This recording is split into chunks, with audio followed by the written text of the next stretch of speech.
Okay. Hello and welcome back to the channel. तो अभी क्योंकि आप सबको पता है कि जेई मीन्स आ रहा है और 28 जून से जेई मीन्स का फर्स्ट शिफ्ट का जो पेपर है वो है। तो मैंने लास्ट ईयर के कुछ पेपर्स डाउनलोड किए और इस सेशन के अंदर हम ट्राई करेंगे कि एक अप्रोच देखें कि क्वेश्चंस को किस तरह से सॉल्व करना है ना। तो मैंने 31 अगस्त की शिफ्ट 2 अभी आज डाउनलोड करी है और वैसे पढ़ाते हुए या क्वेश्चन मॉड्यूल में शीट में करते हुए प्रीवियस ईयर के पेपर्स देखने को मिलते हैं। बट एज सच 31 अगस्त की शिफ्ट जो है, ये शिफ्ट 2 का पेपर है, इसको अभी तक ऐसे अटेम्प्ट नहीं किया है मैंने। तो मेरे लिए भी ये सारे क्वेश्चंस जिस सीक्वेंस में आएंगे ये न्यू है। तो मैं चाहता था कि मेरा जो फर्स्ट लाइव एक्सपीरियंस हो इस पेपर को सॉल्व करने का, वो मैं रिकॉर्ड करके आपके साथ शेयर करूं। तो एवरेज ऑन एन एवरेज हम जैसे देखते हैं तो 3 आवर्स के पेपर में जब मैं जैसे सॉल्व करता था तो 1 आवर 15 मिनट्स के अराउंड हम मैथ्स के लिए रखते हैं, 1 आवर के अराउंड फिजिक्स के लिए और 45 मिनट्स केमिस्ट्री के लिए लगभग रखने की कोशिश करते हैं। तो कोशिश यही रहेगी कि हमारे ये जो 30 क्वेश्चंस हैं जो इसके अंदर हैं और जिसमें से हमें 25 अटेम्प्ट करने होते हैं, जिसमें 5 इंटीजर होते हैं और 20 सिंगल चॉइस होते हैं। इंटीजर्स में हमारे पास ऑप्शन होता है, राइट। तो आइडिया यही रहेगा कि हम देखें कि अगर हम विथ टाइम इसे सॉल्व करें, जैसे हम केमिस्ट्री करके मैथ्स वाले सेक्शन पर आ रहे हैं या डायरेक्टली मैथ्स ही अटेम्प्ट कर रहे हैं, तो क्या अप्रोच रहनी चाहिए, कौन से क्वेश्चन है जिनको देखते ही में भी हम सॉल्व कर सकते हैं या जिनको एक बार छोड़ के आगे बढ़ जाएं और वापस उस पर आए। ठीक है। तो ये लास्ट ईयर का लास्ट पेपर है, ठीक है। तो पीछे से हम शुरू कर रहे हैं और ये ऐसी पहली सीरीज है जहाँ पर पेपर सॉल्विंग हम एक्चुअली देखने वाले हैं। तो आई होप हम इससे कुछ गेन कर पाए और कुछ कुछ ना कुछ सीख पाए, है ना। और कोई अगर आप कोई पर्टिकुलर वे चाहते हैं, जो आप जानना चाहते हैं पेपर सॉल्विंग के बारे में, तो आप कमेंट्स में जरूर बताएं। ठीक है। तो अभी तक जिन्होंने सब्सक्राइब नहीं किया चैनल को, प्लीज सब्सक्राइब करें। और आई थिंक टाइमर मैच करके अब हम स्टार्ट कर सकते हैं। ओके। तो यहाँ से अब हम कंटिन्यू करते हैं। तो ये पेपर था। सबसे पहले आपको पता है फिजिक्स का सेक्शन होता है, तो आई गेस यहाँ पर अगर हम स्क्रॉल करते रहेंगे तो 30 क्वेश्चंस फिजिक्स के होंगे। ये नंबरिंग से मैं इतना फेमिलियर नहीं हूँ। हम जनरली एडिटेड वर्जन्स देखते हैं ऑनलाइन पेपर के, डायरेक्ट एनटीए की साइट से ही डाउनलोडेड है। फिर ये केमिस्ट्री का पोर्शन है, तो 30 क्वेश्चंस इसके होंगे। ये इंटीजर टाइप है, हाँ। ओके। ये इंटीजर टाइप चल रहे हैं और इसमें आंसर की नहीं है, इसमें सिर्फ क्वेश्चंस हैं, है ना। क्वेश्चंस हैं, ऑप्शंस है। ओके, मैथ्स शुरू हो चुका है। हाँ, ये रहा मैथमेटिक्स सेक्शन है। तो इससे हम स्टार्ट करने वाले हैं। ऑलराइट। तो ये फर्स्ट क्वेश्चन यहाँ से स्टार्ट करेंगे, तो अभी देखते हैं किस तरह से हम इसे प्रोसीड कर सकते हैं। तो आई थिंक अब से हम टाइमर हमारा स्टार्ट कर सकते हैं। चलो, तो फर्स्ट क्वेश्चन देखते हैं हम। ओके, तो ये यहाँ पर क्वेश्चंस जो है ये फंक्शंस का क्वेश्चन है। F of M plus N equal to F M plus F N. Functional equations जैसा फॉर्मेट है, तो इसे अटेम्प्ट कर सकता हूँ, थोड़ा सा सिंपल लग रहा है। ठीक है। तो अगर यहाँ पर हम देखें तो ये पर्टिकुलर टाइप की जो फंक्शनल इक्वेशंस हैं, ये आपने एप्लीकेशन ऑफ डेरिवेटिव्स में देखी होगी। अगर F of X plus Y बराबर F X plus F Y होता है, तो ये एफ एक्स इक्वल टू के एक्स को रिप्रेजेंट करता है। हालांकि यहाँ ये सिर्फ नेचुरल नंबर्स के लिए। तो अगर मैं वही इक्वेशन लेकर चलूँ, तो मेरे पास एफ एक्स इक्वल टू के एक्स अगर मैं रखता हूँ, तो यहाँ से मेरे पास एफ सिक्स की वैल्यू 6 के आएगी और ये 18 के बराबर है। तो के की वैल्यू यहाँ से अपने पास 3 के बराबर होगी। तो अपना फंक्शन अपन F X equal to 3x ले सकते हैं। अब F2 पर जो वैल्यू आ रही है आपके पास, F2 पर यहाँ पर क्या वैल्यू आएगी?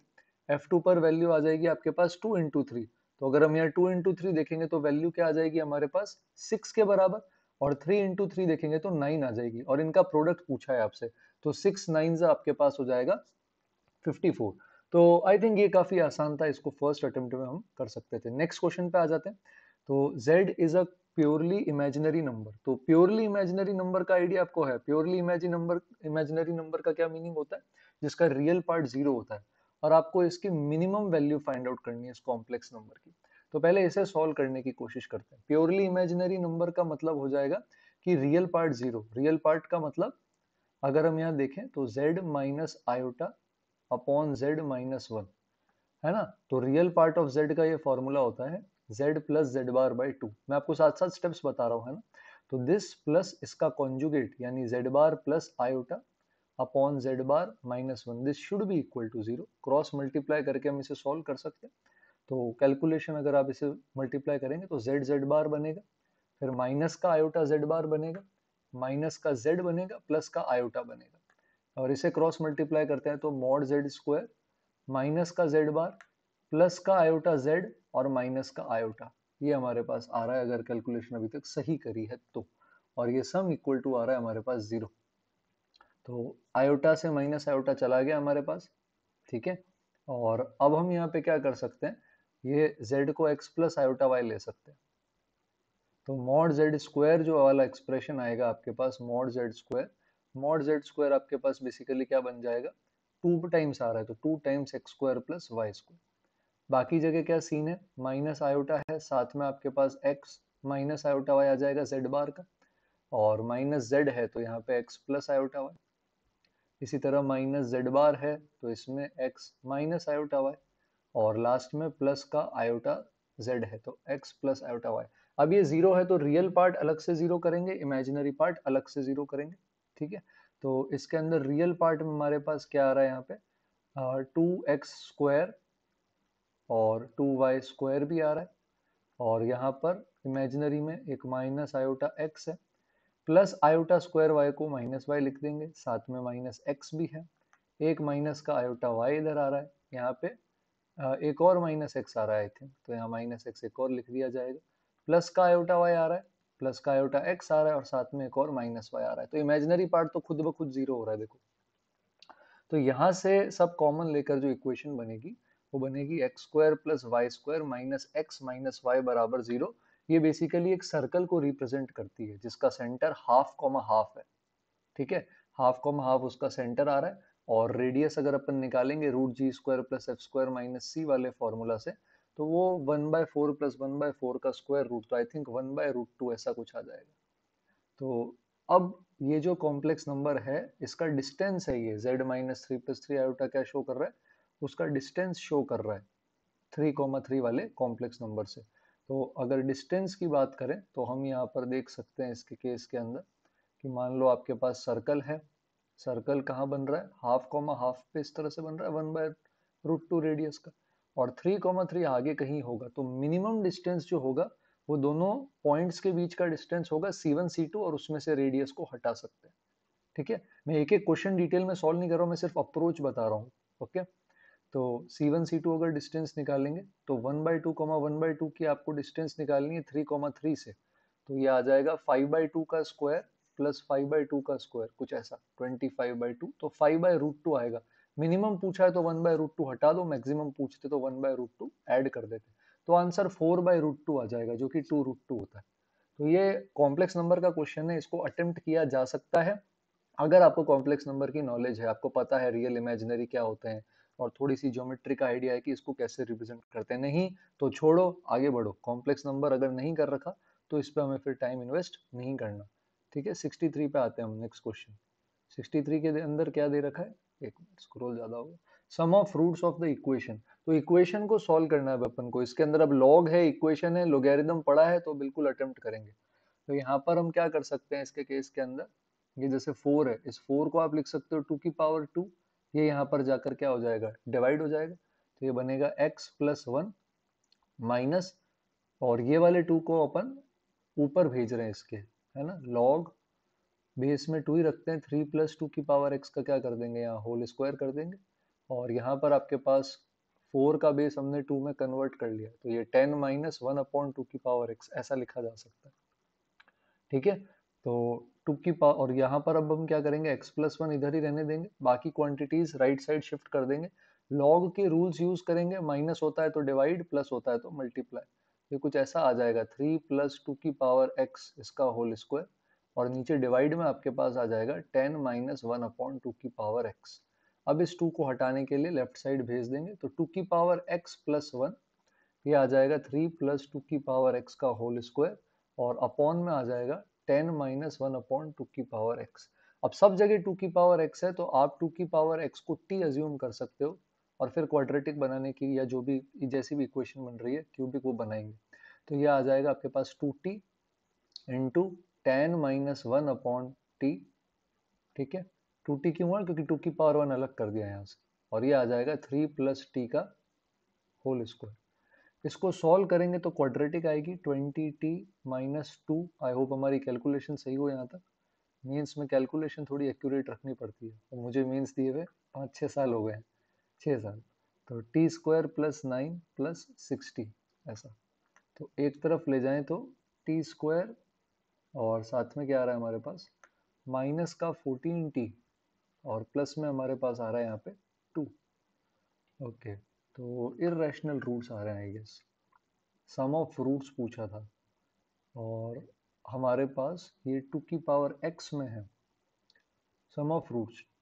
ठीक है, मतलब 2 की पावर x की दो वैल्यू है तो दोनों पॉजिटिव। एक जैसे आ रहा है 2 की पावर x1, ये आ रहा है 2 की पावर x1 प्लस 2 की पावर x2, ये हमारे पास यहाँ पे 14 आ रहा है। बट हमें एक्चुअली x1 प्लस x2 पूछा है, तो हम डायरेक्टली ऐसे लॉग नहीं ले सकते। प्रोडक्ट पूछा होता तो लॉग ले पाते। इसमें कोई कैलकुलेशन मिस्टेक करिए शायद। हमें ये चाहिए, अगर x1 और x2 रूट्स है ना, तो x1 प्लस x2 चाहिए, सम ऑफ रूट्स ऑफ दिस। तो हम 2 की पावर x1 प्लस x2 निकाल सकते हैं, बट उससे आंसर मैच नहीं कर रहा है। एक बार कैलकुलेशन चेक करते हैं। Sum of roots of this equation x plus 1 minus, ये हमने होल स्क्वायर में भेजा था, तो 3 प्लस टी का होल स्क्वायर हो गया और साथ में 2 की पावर 2 से डिवाइड कर दिया था, तो 10 माइनस 1/2t हो गया। माइनस था, एक क्वांटिटी उधर जाके प्लस हो गई, दूसरी माइनस हो गई, फिर हमने डिवाइड कर दिया और इधर हमारे पास x प्लस 1 था जो पावर में चला गया। ठीक है, यहाँ तक तो सही लग रहा है हमें। बार मैं स्क्रॉल कर देता हूँ ताकि आप भी देख पाए। और फिर हमने इसे ओपन किया और 2 की पावर x ये जाके मल्टीप्लाई हो गया। ठीक है, तो 2 था यहाँ पर ऑलरेडी। हमारे पास 2 की पावर x1 प्लस 2 की पावर x2 14 आ रहा है। हम डायरेक्ट लॉग ले नहीं पाएंगे यहाँ, लॉग 14 के लिए। और प्रोडक्ट करेंगे अगर तो ओके, सॉरी मैंने ही कैलकुलेशन में एरर किया है। 2 उधर जाके ऐड होगा ना, तो ये 11 बनेगा, मैंने 2 लिख दिया, 9 को मैं भूल गया। ओके, हाँ, तो ऐसी गलतियाँ अवॉइड करें। 2 की पावर x1 प्लस 2 की पावर x2, ये आपके पास सम ऑफ रूट्स माइनस का b/14 आ रहा है। वैसे आपको चेक करना पड़ता है रूट्स पॉसिबल है या नहीं, बट मेरे को यहाँ दिख रहा है डायरेक्टली कि d जो 14 प्लस माइनस जो वैल्यू आएगी क्या आएगी, 14 प्लस माइनस 196 माइनस 44/2, दोनों पॉजिटिव है, तो 2 की पावर x1 x2 दोनों डिफाइंड है। और इनका जो प्रोडक्ट लोगे आप, प्रोडक्ट लेते हैं तो पावर्स ऐड हो जाती है, ये 11 आएगा। अब दोनों साइड log बेस 2 ले लेंगे, तो आपका आंसर आ जाएगा log 11 बेस 2। तो थर्ड क्वेश्चन बिल्कुल अटेम्प्ट किया जा सकता है और with in time limit attempt किया जा सकता है। ठीक है, चलो नेक्स्ट पर आ जाते हैं अपन। Question number 64। Alpha plus beta plus gamma 2 pi दे रखा है और इसके सॉल्यूशन पूछे। तो होमोजेनियस सिस्टम ऑफ इक्वेशंस है, डिटर्मिनेंट के अंदर ये बहुत बार पढ़ाया जाता है, तो देखते ही इसको अटेम्प्ट करा जा सकता है। ये डिटर्मिनेंट चेक करो, अगर ये डिटर्मिनेंट जीरो आ गया तो इनफाइनाइट सॉल्यूशन है। अगर ये डिटर्मिनेंट जीरो नहीं आया तो उसके केस के अंदर क्या हो जाएगा, आपके पास सिर्फ एक ही सॉल्यूशन आएगा, ट्रिवियल सॉल्यूशन आएगा। तो इसको सॉल्व कर सकते हैं अपन। ठीक है, तो 1 cos gamma cos beta cos gamma 1 cos alpha और कॉस बीटा कॉस गामा 1, इस तरह से इसकी वैल्यूज आएंगी। जब क्लास में सॉल्व करते हैं तब तो ऑब्वियसली मेथड से सॉल्व करते हैं, है ना। बट अगर इसके केस के अंदर मैं जैसे एग्जाम में जा रहा हूँ और अगर ये आया तो वैल्यू पुट कर सकते हैं, स्टूडेंट्स भी कई सारे करते हैं। ऑल्दो ये कंसेप्ट नहीं, बिना इसके वैल्यू पुट किए जो बनता है वो ये ऐसी डिटर्मिनेंट है a b c b c a c a b, तो उसका डिटर्मिनेंट जो है वो आपको याद करने के लिए बोला जाता है, तो आपको याद करना पड़ता है वो, है ना। तो बिना उसके अपन एक बार केस लेकर देख लेते हैं। जैसे मैं यहाँ पर पाए पाए और जीरो ये ले लेता हूँ, अल्फा बीटा गामा को। अल्फा बीटा को पाई लिया है, बीट और गामा को जीरो लिया है, तो 1 1 माइनस 1 और 1 1 माइनस 1, और यहाँ पे क्या बन रहा है नीचे, कॉस बीटा कॉस गामा 1, तो यहाँ पर -1 1 और 1 ऐसा बन रहा है, तो ये डिटर्मिनेंट जीरो आ रहा है। एक और वैल्यू लेकर देख सकते हो जस्ट टू कंफर्म, 2π/3 ले लो सभी के लिए। तो सभी के लिए 2π/3 लोगे तो 1 minus half minus half minus half 1 minus half और माइनस हाफ 1। एक बार ये डिटर्मिनेंट निकाल लेते हैं, तो ये आ जाएगा, सॉल्व करोगे तो 3/4 और माइनस हाफ प्लस 1/4 क्या हो जाएगा, माइनस का 1/4 और माइनस के हाफ के साथ 1/4 प्लस हाफ, 1/4 प्लस हाफ कितना हो गया, 3/4। तो इसको अगर अपन सॉल्व कर लेंगे तो क्या आ रहा है, -1, एक मिनट कैलकुलेशन सही है क्या, 1 और 1/4 सब्ट्रैक्ट किया, 3/4 प्लस हाफ था और माइनस हाफ में 1/4 क्या कर दिया, ऐड कर दिया।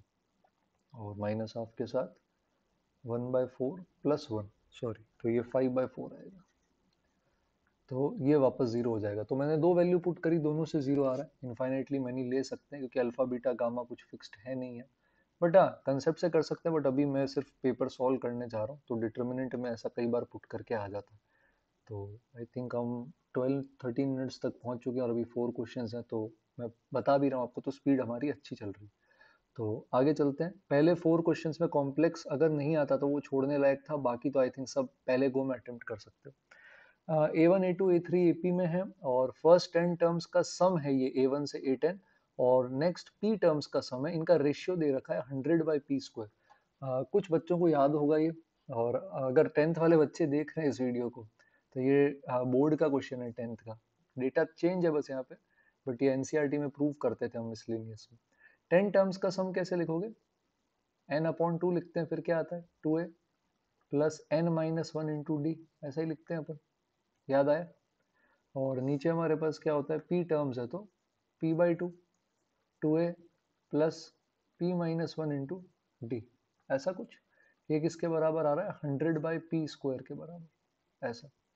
तो 2 से 2 चला गया, p से p चला गया, और 10 से क्या चला जाएगा?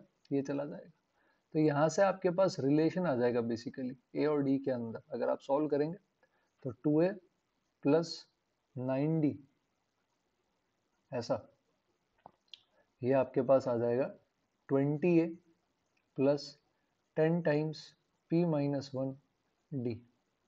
अब यहाँ से अगर हम सॉल्व करें तो 18a की वैल्यू आपके पास आ जाएगी, इसको उधर शिफ्ट कर देते हैं, तो ये आ जाएगा आपके पास 19 माइनस 10p × d, ऐसा कुछ।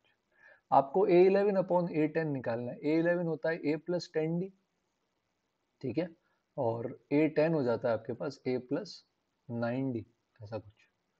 तो हाँ, तो आपको ये वाली वैल्यू क्या करनी है? कैलकुलेट करनी। अब ये कैलकुलेट करने के लिए हम यहाँ पर a को d के टर्म्स में रख सकते हैं, बट तब भी हमें क्या चाहिएगी?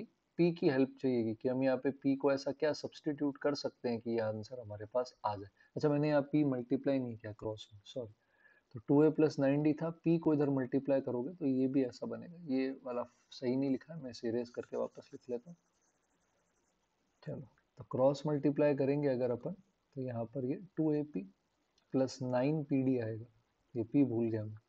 और इधर आपके पास 20a प्लस 10 टाइम्स p-1d, ऐसा आएगा। तो यहाँ पर आपके पास एक तरफ ले आए अगर अपन, जैसे a को इधर ले आते, तो a के साथ है 2p-20, और d को उधर ले जाए तो d के साथ क्या है? 10p-10 था, 9p जाके सब्ट्रैक्ट हो गया तो p-10 बन गया। तो यहाँ पर देखो दोनों साइड, क्योंकि p नॉट इक्वल टू 10 दे रखा है, तो p-10 कट जाएगा और 2a जो है वो d के बराबर आ जाएगा। तो यहाँ आप d की जगह क्या रख देंगे? ऊपर और नीचे 2a रख देंगे, तो ये आ जाएगा 21a और अपॉन 19a।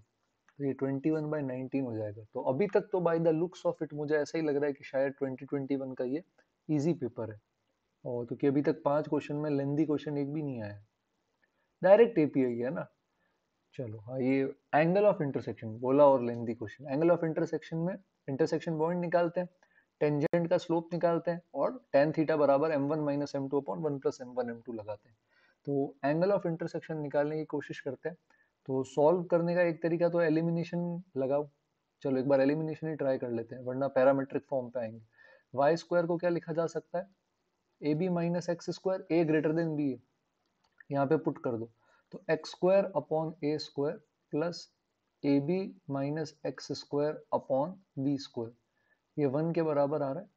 तो यहाँ पे अलग अलग कर लें, अगर एक्स स्क्वायर के साथ बच रहा है 1/a² माइनस 1/b², और इक्वल टू में यहाँ पर हमारे पास क्या आ जाएगा? 1 के साथ इधर ये भेज देंगे अपन, है ना, ये b से b कट होकर उधर जाएगा। ये कैलकुलेशन आपको करनी पड़ेगी थोड़ी थोड़ी साथ साथ, है ना। यहाँ पर अपन फैक्टर कर सकते हैं इसके, तो मैं यहाँ पे फैक्टर कर रहा हूँ ताकि जितना मैं कट कर सकूँ उतना चीज़ें कट हो जाए। तो ये बन जाएगा b minus A by B, B minus A वाला पार्ट तो कैंसिल हो गया, और b से ये वाला b वाला पार्ट कैंसिल हो गया। तो आई थिंक x हमारे पास आ जाएगा a² b upon a plus b, अगर कैलकुलेशन सही है तो। x भी नहीं, सॉरी, x स्क्वायर आएगा, x थोड़ी आएगा। और यहाँ पर अगर हम पुट करेंगे इसे तो वाई स्क्वायर अपने पास क्या आएगा, अगर सब्ट्रैक्ट करें इसे तो ये आपके पास आ जाएगा a b square upon a plus b. तो एक्स और वाई ये आ गए हैं हमारे पास, है ना, तो दोनों की डिग्री इवन है, तो एक्चुअली 4 पॉइंट पे कट करेगा तो प्लस माइनस दोनों आ सकता है। अब फिलहाल हमको क्या करना है, इस पॉइंट पे दोनों का स्लोप निकालना है, तो पहले वाले का दूसरे वाले का डेरिवेटिव लो। तो इसका डेरिवेटिव आएगा 2x by a square plus 2y dash by b square और इक्वल टू 0 हो जाएगा। तो फर्स्ट वाले का डेरिवेटिव y डैश ये हमारे पास आ रहा है माइनस का B square x upon a square Y, ये हमारा m1 है, इसमें x और y भी पुट करेंगे अपन, ठीक है। और दूसरे वाले में अगर डेरिवेटिव लेंगे हम, दूसरा वाला ये वाला, इसमें डेरिवेटिव लोगे तो 2x plus 2y Y dash 0 आ जाएगा। तो यहाँ से y डैश हो जाएगा माइनस का x बाय वाई। तो हम यहाँ से क्या करते हैं, x और y उठाकर पुट कर लेते हैं। अभी मैं रूट लेता हूँ इसका, तो अगर आप रूट लोगे तो प्लस माइनस दोनों आएगा बाहर और अंदर बनेगा यहाँ पर इसके केस के अंदर a root B upon a plus b ऐसा। और y के केस में अगर आप लोगे तो वहाँ आएगा b और रूट यहाँ पर बन जाएगा a upon a plus b, कुछ ऐसा। प्लस माइनस ऑब्वियसली दोनों आएगा। तो x बाय वाई की जरूरत है, तो हम यहाँ x बाय वाई पहले ही तैयार रखते हैं हमारे पास। अगर x अपॉन वाई करेंगे अपन तो रूट ए प्लस बी तो चला जाएगा, a root B upon B root A आ जाएगा। तो ये बन जाएगा root over a by B, कुछ कुछ ऐसा। तो इसके केस में m1 और m2 हम निकाल सकते हैं, है ना। तो यहाँ पर मैं इसे वापस एक बार इरेज कर रहा हूँ अपने स्टेप्स को, है ना, वरना स्पेस कम है, मेरे को फिर पेपर से बाहर जाना पड़ेगा। तो ये वाली चीज़ें एक बार मैं हटा रहा हूँ। तो अगर हम यहाँ पे वापस आए, इसको देखें अगर अपन, तो इसके केस के अंदर हमारे पास एक्स बाय वाई आ गया, तो हमारा m1 जो आ रहा है तो वो आ जाएगा minus b square by a square into root a by b. और m2 हमारे पास आ जाएगा माइनस का रूट ए बाई बी। अब हम करते हैं m1 minus m two upon one plus m1 m2, tan theta निकालते हैं ना हम। तो यहाँ पर हम करते हैं m1 माइनस m2, तो रूट ए बी तो आ जाए, ए बाई बी आ जाएगा कॉमन, और सब्ट्रैक्शन के अंदर बन जाएगा हमारे पास 1 minus b square by a square. तो मैं कैलकुलेशन फास्ट कर रहा हूँ, आप खूब क्वेश्चंस प्रैक्टिस करने, आपकी भी स्पीड अच्छी हो जाएगी, है ना। और नीचे 1 प्लस m1 m2 में आप मल्टीप्लाई करोगे तो b square by a square के साथ ए बाई बी आ जाएगा। तो ये ए और बी कट जाएंगे। यहाँ पर एलसीएम ले लेंगे अगर अपन, तो उसके केस में ऊपर नीचे फैक्टर्स आएंगे, है ना। तो आपके पास एक रूट ए बाई बी होगा, एक a minus b a plus b होगा, और एक आपके पास यहाँ a बचेगा और एक a प्लस बी बचेगा। तो a प्लस बी को कैंसिल कर देगा और ये रूट a से डिवाइड होकर नीचे आ जाएगा। तो नीचे डिनोमिनेटर में रूट a भी आ रहा है और ऊपर a माइनस भी आ रहा है। तो आ, हाँ, तो मेरा आंसर a आ रहा है। बाकी आप कैलकुलेशन करते रहें, मुझे बता सकते हो सर आपके इतने क्वेश्चन गलत हुए कमेंट्स के अंदर, ठीक है। 66, तो ये अटेम्प्ट किया जा सकता है, लेंदी है नो डाउट, बट सिंपल है। तो अगर आपने एंगल ऑफ इंटरसेक्शन के क्वेश्चंस एप्लीकेशन ऑफ डेरिवेटिव में लगाए तो डेफिनेटली हम इसको अटेम्प्ट कर सकते हैं, कोई इशू नहीं है इसके अंदर, है ना। तो 67 पे आते हैं, लिमिट्स का क्वेश्चन लग रहा है और साथ में शायद क्वाड्रेटिक मिक्स है। तो अल्फा बीटा पहले निकालना पड़ेगा, पाई बाय 4 पुट करोगे तो 0 बाय 0 की फॉर्म बन रही है। तो आई थिंक मैं डायरेक्ट एल एच लगा दूंगा इसके अंदर। तो टेन क्यूब एक्स का डेरिवेटिव आ जाएगा 3 टेन स्क्वायर एक्स, और माइनस में टेन एक्स का आ जाएगा, जैसे डेरिवेटिव लेते हैं और चेन रूल से टेन एक्स का डेरिवेटिव सेक स्क्वायर एक्स आ जाएगा। नीचे कॉस का डेरिवेटिव हो जाएगा minus sine x plus pi by 4, उठा के 45 डिग्री पुट कर दो इसके अंदर, ये बन जाएगा 3 माइनस 1, और सेक स्क्वायर एक्स 45 पे 2, और यहाँ पाई बाय 4 पुट करोगे तो माइनस 1, तो ये आ गया माइनस का 4। इसी तरह यहाँ पर ये जीरो की पावर इन्फिनिटी वाली फॉर्म बन रही है। जीरो की पावर इन्फिनिटी में हम लॉग लेने की कोशिश करते हैं, तो मैं इसको ऐसे लिख लेता हूँ, ई की पावर और उसमें मैं ln ले लेता हूँ, तो बात सेम ही होती है ना। ये cos x की पावर cot x चला गया, इसकी पावर को नीचे उतारेंगे अगर, तो ये बन जाएगा e की पावर में ln cos x, cot x यहाँ पर आ जाएगा इधर मल्टीप्लाई में, तो cot x को नीचे भेज दूं tan x, ताकि अब ये यहाँ 0 बाई 0 फॉर्म हो गई।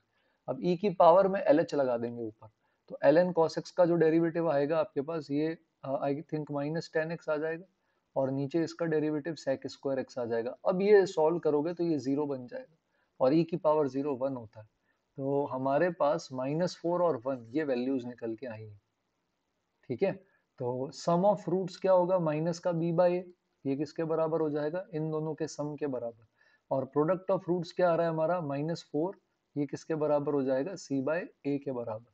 तो यहाँ से आई गेस a की वैल्यू 1 आ रही है और b की वैल्यू 3 आ रही है।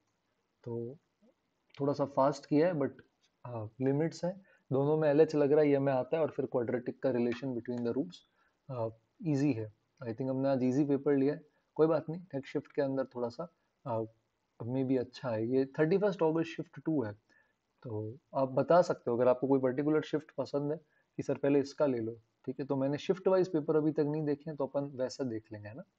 तो नेक्स्ट पे आते हैं अपन, और नेक्स्ट है अपने पास 68th question, f be any continuous function twice differentiable. ये देखो, ये जब इंटरवल में बोलता है ना, for some for all for some for all, और इंटरवल में ट्वाइस डिफरेंशिएबल कंटिन्यूस, और वो भी इंटरवल, तो पहली चीज दिमाग में रॉल्स थ्योरम आती, सबसे पहली चीज ही रॉल्स थ्योरम आती। तो यहाँ पर आप देखो f0 क्या है आपका 0, f1 क्या है 1, और f2 क्या है 2। तो रॉल्स थ्योरम में आपको एक ऐसा फंक्शन लेना पड़ेगा जो f of a f of b पे बराबर हो, तो आप बीच में f डैश c 0 कर सकते हो, a से b के बीच में। तो यहाँ fx बराबर x जैसी फीलिंग आ रही, तो मैं एक नया फंक्शन ले लेता हूँ, gx बराबर fx माइनस x। तो अगर आप यहाँ देखोगे तो आपको क्या पता चलेगा कि देखो g0 की वैल्यू 0 है, g1 की वैल्यू भी 0 है, g2 की वैल्यू भी 0 है। तो इसका मतलब 0 से 1 के बीच में एक सॉल्यूशन मिलेगा जहां g का डिफरेंशिएशन g डैश x 0 हो जाए। तो g डैश x 0 का एक रूट 0 से 1 के बीच में कम से कम एक, ज्यादा भी हो सकते हैं, और g डैश x का एक रूट 1 से लेकर 2 के बीच में। अब g डैश x 0 दो दो जगह आ रहा है, एक यहाँ पर कोई पॉइंट होगा 0 से 1 में पॉइंट c, और एक इधर होगा पॉइंट d। तो इसके बीच में एक बार रोल्स और अप्लाई कर सकते हैं, और ट्वाइस डिफरेंशिएबल इसीलिए बोला है उन्होंने, ऐसे ही थोड़ी देंगे कोई भी इंफॉर्मेशन आपको। तो यहाँ पर अगर आप देखोगे तो g डबल डैश x बराबर 0 का कम से कम एक रूट आ जाएगा, है ना, 0 से 1 के बीच और 1 से 2 के बीच जो दो पॉइंट है उनके बीच में। तो g double dash x equal to 0 का कोई तो एक रूट मिलेगा आपको 0 से 2 वाले इस इंटरवल में। g डबल डैश x क्या है, इसका डेरिवेटिव, दो बार डेरिवेटिव करो इसका, ये बन जाएगा f डबल डैश x, पहले तो आएगा f डैश x माइनस 1, फिर एक और करोगे तो आ जाएगा f डबल डैश x बराबर 0। तो ये क्लासिक रॉल्स थ्योरम का सवाल है, अगर आपने रॉल्स थ्योरम की सफिशिएंट प्रैक्टिस करी है तो ये देखते ही बनेगा, आपको एक मिनट भी इसके अंदर नहीं लगेगा, ठीक है। तो बट हाँ, मतलब अभी तक हर एक क्वेश्चन अलग अलग चैप्टर अलग अलग वेराइटी से आया है, तो अच्छा कवर हुआ है इसके अंदर। 69th पे आते हैं, if greatest integer x is less than equal to x, और ये इसकी वैल्यू हमें पूछी है। तो यहाँ पर आप क्या बोल सकते हो, x minus greatest integer x जो होता है ये आपका फ्रैक्शनल पार्ट x होता है, और ये आपका ग्रेटेस्ट इंटीजर x होता है। तो आप इसको ब्रेक करो, ग्रेटेस्ट इंटीजर की डेफिनेशन चेंज होती है ना, तो 0 से 1 में आप क्या करोगे, इसको अलग तरह से सॉल्व करोगे, इसको ब्रेक करोगे, यहाँ साइन पाई x बाई 2 तो ऐसा ही रहेगा, ये फ्रैक्शनल पार्ट x की पावर क्या बन जाएगा 1, और 1 से लेकर 2 में आप इसको लिखोगे साइन पाई x बाई 2, नहीं यहाँ तो फिर 0 ही आ जाएगा, 0 से 1 में तो ग्रेटेस्ट इंटीजर 0 होता है ना, ये 0 हो गया, और 1 से 2 में फ्रैक्शनल पार्ट x ही रहेगा, और इसकी पावर में क्या आ जाएगा 1, बस ये सॉल्व करना है। तो फ्रैक्शनल पार्ट x 0 से 1 में x के बराबर ही होता है, उसकी पावर 0 लोगे तो ये पार्ट आपका 1 हो गया। तो साइन पाई x बाई 2 का इंटीग्रेशन आपको करना पड़ेगा, इसको आप सॉल्व कर लोगे तो आई थिंक आपकी वैल्यू यहाँ से 2 बाई पाई आ जाएगी। और इसके केस के अंदर फ्रैक्शनल पार्ट x जो आपके पास आया है यहाँ पर इसके केस के अंदर, तो 1 से 2 के बीच में आ रहा है आपके पास, है ना, 1 से 2। तो 1 से 2 में फ्रैक्शनल पार्ट x की जो वैल्यू होती है वो x माइनस 1 होती है, 0 से 1 में ये x रहता है, 1 से 2 में ये x माइनस 1 हो जाता है। तो इसके दो पार्ट हो जाएंगे हमारे पास, एक हो जाएगा 1 से 2 x, अच्छा यहाँ पाई बाई 2 था सॉरी, 1 से 2 साइन पाई x बाई 2, और इनटू में आपके पास क्या चल रहा है, यहाँ पे x चल रहा है, और माइनस में आपके पास आ जाएगा 1 से 2 और सिर्फ साइन पाई x बाई 2 आ जाएगा। ये मेरे ख्याल में आप कर सकते हो इंटीग्रेट, है ना, ये 2 बाय फिर से वैसे ही करेंगे इंटीग्रेट, तो 2 बाय पाई के साथ आएगा, और लास्ट में तो सब पाई स्क्वायर से मल्टीप्लाई होंगे, साइन पाई x बाई 2, और अपॉन में यहाँ पर और इनटू में x है। इसके इंटीग्रेशन के लिए आप क्या कर सकते हो यहाँ पे, इसके इंटीग्रेशन के लिए आई थिंक आप बाय पार्ट्स यूज कर सकते हो। तो x sign pi x by 2 के इंटीग्रेशन के लिए अपन बाय पार्ट्स यूज कर लेंगे, पहले अपन साइन पाई x बाई 2 का इंटीग्रेशन कर लेंगे, कर सकते हैं ना ये तो अपन, बस। और फिर अपन क्या कर लेंगे, वापस से यहाँ पर आएंगे तो ये 1 से 2 चला जाएगा, sine pi x by sorry cos आ गया था, 2 by pi cos pi x by 2, इस तरह से आ जाएगा। ठीक है, तो ये वाला पार्ट आई थिंक जीरो हो जाएगा। cos pi x by two का जब sin pi x by two बनेगा, नहीं जीरो नहीं आएगा, इसकी भी कोई वैल्यू आएगी। तो यहाँ से एक वैल्यू आएगी, एक यहाँ से आएगी और एक इधर से आएगी। तो ये भी कर सकते हैं। बस यहाँ ध्यान आपको ये रखना था कि भाई 0 से 1, 1 से 2 में अपन को क्या करना है, दो जगह ब्रेक करना है, क्यों इंटीजर पार्ट है। तो ये भी इंटीग्रेशन का है, बट मुश्किल नहीं है, आसान सवाल है, किया जा सकता है। ये थोड़ा सा अच्छा दिखने वाला सवाल लग रहा है मुझे। डिफरेंशियल इक्वेशन है, टू की पावर एक्स, टू की पावर वाई और वाई, हाँ तीनों में चल रहा है। इसको कैसे कर सकते हैं? क्या ये डायरेक्ट डिफरेंशियल इक्वेशन वाली फॉर्म है? क्रॉस मल्टीप्लाई करके देखें क्या? अरे टू की पावर एक्स तो कट हो रहा है ना, देखो टू की पावर एक्स सब जगह, इधर भी, इधर भी, इधर भी, इधर भी, तो बचा ही नहीं, ये तो खत्म हो गया। अरे d y by d x, ये कैसा क्वेश्चन है? वाई प्लस टू की पावर वाई, यहाँ पे क्या बच गया, वन प्लस टू की पावर वाई लॉग टू। नहीं नहीं, बहुत बेकार क्वेश्चन है ये तो। ये देखो ना, इसका डिफरेंशिएशन पड़ा ही है, इसी y का डिफरेंशिएशन है, y का वन और टू की पावर y का, तो वेरिएबल सेपरेशन से हो जाएगा। क्रॉस मल्टीप्लाई करो, वन प्लस टू की power y ln of two, नीचे यहाँ पर आ जाएगा y प्लस टू की पावर y, इधर है dy, dx इधर भेज दो, बस खत्म हो गया सवाल। दोनों साइड इंटीग्रेशन करना है। इसको t मानोगे तो ऊपर क्या पड़ा है आपके पास, dt पड़ा है, तो ये बन जाएगा ln ऑफ t, यानी ln of y plus two की power y equal to x plus C. अब y x जीरो पे वैल्यू y की भी जीरो है, तो जीरो अगर आप पुट करोगे यहाँ पे तो ये ln वन जीरो, ये भी जीरो, तो c की जरूरत ही नहीं पड़ेगी।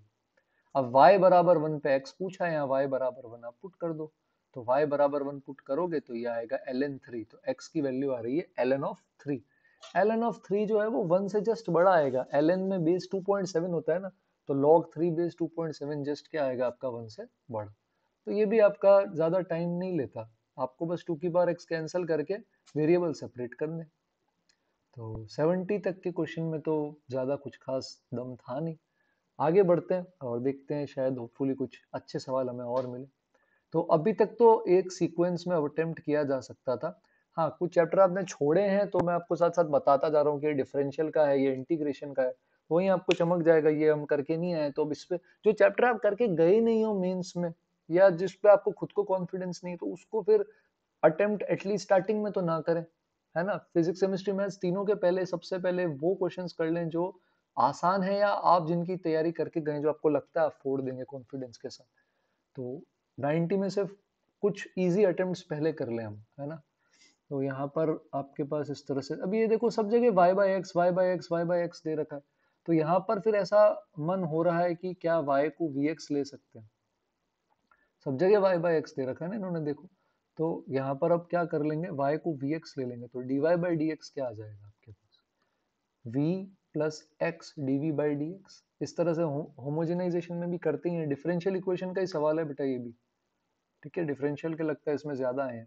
तो dy बाई डी एक्स की, और इस y को यहाँ पे मैं नीचे भेज दूंगा x के नीचे डिवीजन, तो v plus x d v by d x, ये तो dy बाई डी एक्स की जगह लिख दिया। x बाय y जो है वो वन बाई वी आ जाएगा, y square by x square जो है वो वी स्क्वायर आ जाएगा, और प्लस में फाई है, फाई में यहाँ पर हमारे पास फाई ऑफ वी स्क्वायर, और नीचे हमारे पास आ जाएगा phi dash of v square. कुछ ऐसा बन रहा है। अब यहाँ इसे सॉल्व करते हैं ब्रैकेट ओपन करके, तो v plus x d v by d x, ये आ रहा है v plus one by v phi v square upon phi dash v square. थोड़ा लेंदी जाएगा बट सवाल मुश्किल नहीं है, देखो v से v कट गया, वेरिएबल सेपरेशन करना है बस आपको। अब आप इंटू करके वेरिएबल सेपरेट करोगे तो v phi dash v square upon phi of v square dv के साथ ये आ जाएगा dx बाई एक्स। देखो ऑलरेडी कितना प्यारा फॉर्म आ रहा है, आप इसी को t मान लो, ऊपर डेरिवेटिव पड़ा है इसका चेन रूल से, बस एक 2 गायब है, तो आप इसे t मान लो, ऊपर आपका dt बाई टू पड़ा है। ठीक है, तो ये आ जाएगा हाफ ऑफ ln t, और ये आ जाएगा आपके पास ln ऑफ x प्लस सी, या प्लस ln c। तो कांस्टेंट को मैं ln c ले लेता हूँ, ताकि वो यहाँ पर क्या हो जाए, x के साथ मल्टीप्लाई हो जाए, सॉल्व करना ज्यादा आसान रहेगा। अब यहाँ t की जगह आप क्या रखोगे, पहले तो आप t की जगह इधर रखोगे सबसे पहले फाई ऑफ वी स्क्वायर, क्योंकि अपन ने यहाँ पे क्या किया है, t को फाई ऑफ वी स्क्वायर लिया है। तो यहाँ पर आप ln की जगह सबसे पहले क्या रखोगे, फाई वी स्क्वायर, और वी स्क्वायर में आ जाएगा y square by x square. खत्म हो गया बेटा सवाल, कुछ बचा ही नहीं। सी निकालने के लिए आप पुट कर दो, क्या डेटा दे रखा है, आंसर आपको ऐसे किसके टर्म्स में चाहिए, फाई के टर्म्स में चाहिए। तो y1 x बराबर 1 पे y की वैल्यू -1 आ रही है, तो ये तो बन जाएगा phi 1 ही, और ये यहाँ पे बन जाएगा -1, तो यहाँ से आपके पास ln ऑफ c आ जाएगा आई थिंक। और फिर y² by 4 पूछा है, तो आप बस x की जगह क्या रख दोगे, 2 रख दोगे। तो आप x की जगह यहाँ 2 रखोगे तो y² by 4 बनेगा, इधर भी 2 रख देना, तो पहले ln c था, अब 2 ln c आ जाएगा, तो आई थिंक ये 2 टाइम्स बन जाएगा। तो मुश्किल नहीं है, आसान नहीं, 2 टाइम्स नहीं बनेगा, सॉरी, ये 2 भी इधर जाएगा ना, ये यहाँ स्क्वायर हो जाएगा, ये 2 इधर आके मल्टीप्लाई होगा, तो ये ln का c² x² ऐसी फॉर्म आएगी। तो ये phi of y² by v² x² c² x² के बराबर है। एक बार x में 1 रखेंगे या एक बार x में 2 रख देंगे, तो phi ऑफ 1 पहली बार आ रहा है, दूसरी बार phi ऑफ 1 into 4 आ जाएगा। तो ये भी आसान है, और बस ये सब्सटीट्यूशंस अगर चमकेंगे तो डिफरेंशियल सॉल्व हो जाएगी। हाँ, तो इसमें 2 क्वेश्चन डिफरेंशियल के हैं, तो इसमें डिफरेंशियल को अच्छा वेटेज दिया गया है। तो कैलकुलस के तो एटलीस्ट चैप्टर छोड़ के जाना रिकमेंडेड नहीं है, क्योंकि क्वेश्चंस अच्छे आते हैं, मतलब क्वांटिटी वाइज, और किसी से भी आ जाते हैं। तो आगे बढ़ते हैं, ज़्यादा स्क्रॉल हो गया, एक second. Next is 72. A be the set of all points such that area of triangle formed by points 5, 6, 3, 2, alpha, beta is 12. Least possible length of line segment joining origin to A. तो origin से A अगर join करेंगे, 0, 0 origin होता है ना, तो length क्या आएगी अगर इसको join करोगे, root alpha square plus beta square. तो आपको alpha square plus beta square ये क्या करना है, मिनिमाइज करना है। एप्लीकेशन ऑफ डेरिवेटिव्स का क्वेश्चन है बेटा, देखते ही पता चल जाएगा। एरिया ऑफ ट्राइंगल 12 है, तो ट्राइंगल का एरिया कैसे निकालते हैं, फॉर्मूला याद है, कोऑर्डिनेट में पढ़ा है सभी ने, half x1 y2 minus y3 plus x2 y3 minus y1 plus x3, और यहाँ पे आपके पास क्या आ जाएगा, y1 माइनस y2, और ये वैल्यू किसके बराबर आ रही है, 12 के बराबर। तो यहाँ पर आपके पास 10 minus 5 beta plus 3 beta minus 18, और यहाँ पे क्या है, प्लस का 4 अल्फा, ये आ रहा है 24 के बराबर। इसको सॉल्व किया जा सकता है, ये है 4 अल्फा माइनस 2 बीटा माइनस 8 का मॉड 24, 2 से डिवाइड कर दो, तो 2 अल्फा माइनस बीटा माइनस 4, इसकी वैल्यू आपके पास किसके बराबर आ रही है, 12 के बराबर। मॉड हटाओगे तो दो केसेस हैं, 2 अल्फा माइनस बीटा को आप क्या ले सकते हो, 16 ले सकते हो अगर प्लस 12 लोगे, और माइनस 12 लेते हैं अगर, तो 2 अल्फा माइनस बीटा जो आ रहा है वो आपके पास क्या आ जाएगा, यहाँ पे माइनस का 8 आ जाएगा। तो बीटा की यहाँ पर दो वैल्यूज आ रही है, बीटा आपके पास 2 अल्फा माइनस 16 भी हो सकता है, और बीटा आपके पास यहाँ से 2 अल्फा प्लस 8 भी हो सकता है। ये अल्फा के टर्म्स में इसलिए लिखा है ताकि ये मिनिमाइज मैक्सिमाइज करने के लिए क्या करते हैं, डिफरेंशिएट करते हैं ना, तो हम इसे डिफरेंशिएट करेंगे, तो अल्फा में कन्वर्ट कर देंगे, अल्फा में डिफरेंशिएट कर देंगे, तो रूट के अंदर ये क्या बनेगा, पहले केस में बनेगा alpha square plus 2 alpha minus 16 का होल स्क्वायर, ठीक है। तो इसके केस के अंदर यहाँ पर अगर आप देखेंगे डिफरेंशिएशन आएगा 2 अल्फा प्लस चेन रूल से करना, तो ये आएगा 4 टाइम्स 2 अल्फा माइनस 16, तो ये शायद 10 अल्फा बराबर 64 आ रहा है, और अल्फा की वैल्यू 32/5 आ जाएगी, कुछ ऐसा।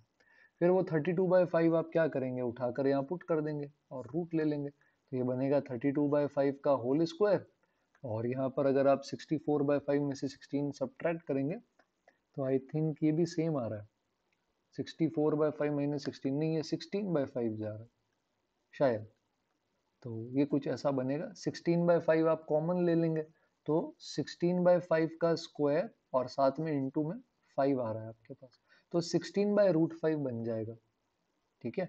ये तो इसके साथ आ रहा है, दूसरे वाले केस के साथ देखते हैं, कैलकुलेशन है बेटा, है ना, आप ही को करनी पड़ेगी ये वाली चीज। तो अल्फा स्क्वायर 2 अल्फा प्लस 8 का होल स्क्वायर, इसको डिफरेंशिएशन करेंगे तो 2 अल्फा प्लस यहाँ पर 4 times 2 alpha plus 8, chain rule से करना है, ये 0 आ जाएगा।